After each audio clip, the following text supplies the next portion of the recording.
عايزه اوريكم الصوره دي. الصوره دي من مكه المكرمه، من جنب الكعبه. اللي في الصوره ده مدير شركه سلاح التلميذ، الشركه اللي ما بيتوقفش الشغل فيها، لان هي بتعمل الكتب الخارجيه اللي معاها السي دي، وهو اللي بيعمل الانيميشن، وبيعمل الانيميشن الحركه والايديت الصوت، وبيعمل الفوتوشوب في شرح المواد الدراسيه. اللي موجود في الصوره دي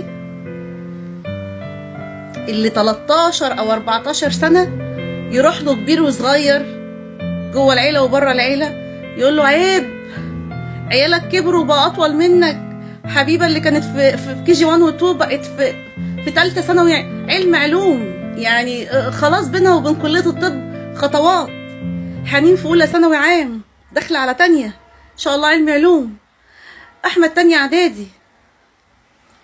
فاللي في الصوره ده مدير شركه سلاح التلميذ. اللي في الصوره ده بيعمل الكتب الخارجيه اللي بيبقى معاها السي جي اللي بيتعمل فيه الانيميشن، وبيتعمل فيه الايديت الحركه والصوت والتعديلات والفوتوشوب. شركه سلاح التلميذ اكبر شركه في جمهوريه مصر العربيه بتعمل كتب خارجيه تعليميه.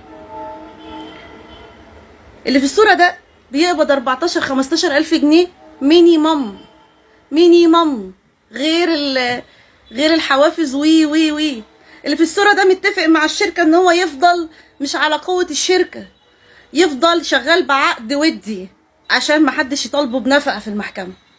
اللي في الصوره ده ابو حبيبه وحنين واحمد، ولادي اللي انا بربيهم بجري عليهم وشقيانه بيهم بقالي 14 سنه لوحدي.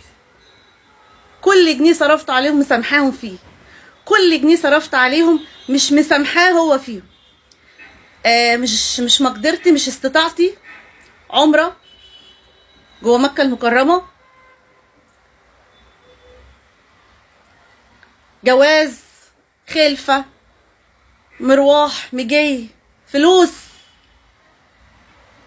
واللي في ثالثه ثانوي عندي ما بيجيلهاش قلم، ما بيجيلهاش كراسه.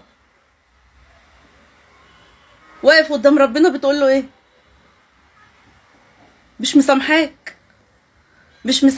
حسبي الله ونعم الوكيل. ربنا يعوض عليا، الله يعوض عليا.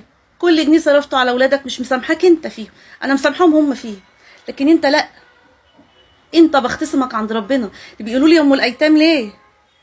بسالكم النوعيه دي اللي ملهاش شهاده وفاه عايشه؟ طب فين الاحتواء؟ فين الانفاق؟ مشوار 14 سنه شلته لوحدي بكل كوارثه بكل مصايبه. الجواز اللي استغنيت عنه عشان خاطر ولادي،